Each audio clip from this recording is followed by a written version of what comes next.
Assalamualaikum warahmatullahi wabarakatuh. Salam sejahtera bagi kita semua. Salam Om Swastiastu, Namo Buddhaya. Salam kebajikan.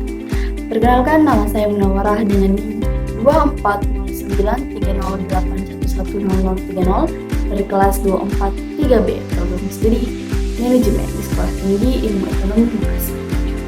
Video kali ini merupakan tugas yang diberikan oleh dosen pengampu mata kuliah Manajemen Sumber Daya Manusia, yaitu Pak Adi SEM. Di sini saya akan menyampaikan hasil resume materi kelompok 3 kelas manajemen 243A dan kelas 243B dengan judul materi Perencanaan Sumber Daya Manusia.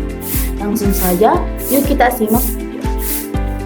Sumber daya manusia merupakan aset paling penting karena tanpa manusia yang kompeten, organisasi tidak dapat menjalankan kegiatan operasionalnya, meskipun memiliki modal dan teknologi besar.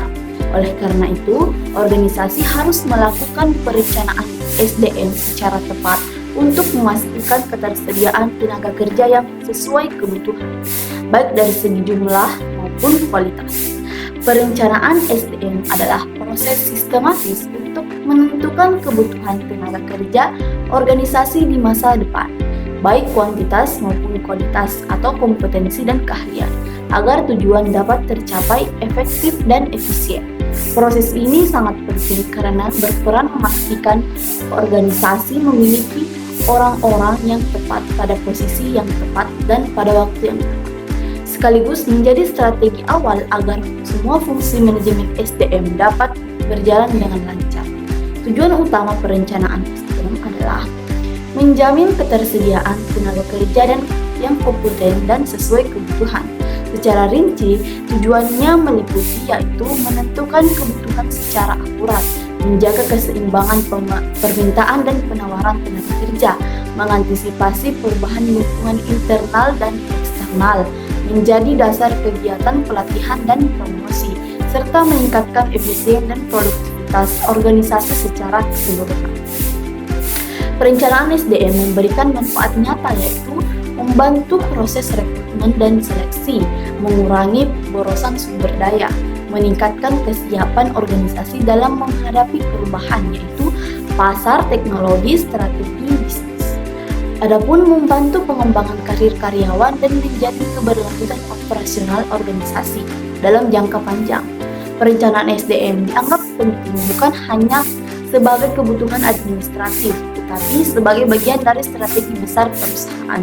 Mengingat manusia adalah sumber daya utama yang menggerakkan seluruh sistem organisasi, alasan pentingnya meliputi menghadapi perubahan teknologi, mengatasi persaingan global, menyesuaikan struktur dan strategi organisasi, dan mengantisipasi pergantian generasi tenaga kerja.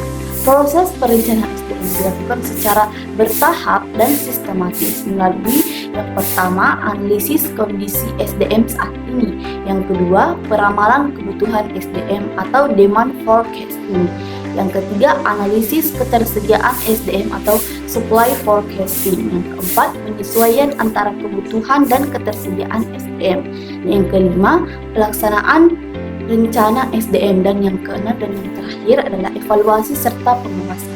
Perencanaan SDM dipengaruhi oleh faktor internal dan eksternal. Faktor internal mencakup rencana strategi, struktur organisasi, kebijakan manajemen, kondisi keuangan, tingkat absensi, dan teknologi yang digunakan. Sementara itu, faktor eksternal meliputi kondisi ekonomi atau politik, peraturan pemerintah, persaingan tenaga kerja, perubahan sosial atau budaya, perkembangan teknologi atau digitalisasi, dan ketersediaan tenaga kerja di masyarakat. Perencanaan SDM dibedakan berdasarkan jangka waktunya. Jangka pendek kurang dari 1 tahun untuk kebutuhan musiman atau proyek sementara. Jangka menengah yaitu 2-3 tahun untuk pelatihan, pengembangan karir atau ekspansi bisnis, dan jangka panjang lebih dari 5 tahun untuk strategi besar seperti regenerasi kepemimpinan atau investasi SDM jangka panjang. Dalam implementasinya, perencanaan SDM menghadapi kendala seperti perubahan teknologi yang sangat cepat, kurangnya data SDM yang akurat, kondisi ekonomi yang fluktuatif, dan keterbatasan anggaran dan retensi karyawan terhadap perubahan itu sendiri. Oleh karena itu, perencanaan SDM dituntut untuk fleksibel dan adaptif terhadap situasi yang berubah. Itulah ilmu yang dapat saya sampaikan. Terima kasih telah menonton video ini. Semoga bermanfaat bagi saya sendiri dan kita semua. Amin amin ya robbal alamin. Kurang dan lebihnya mohon dimaafkan. Wassalamualaikum warahmatullahi wabarakatuh.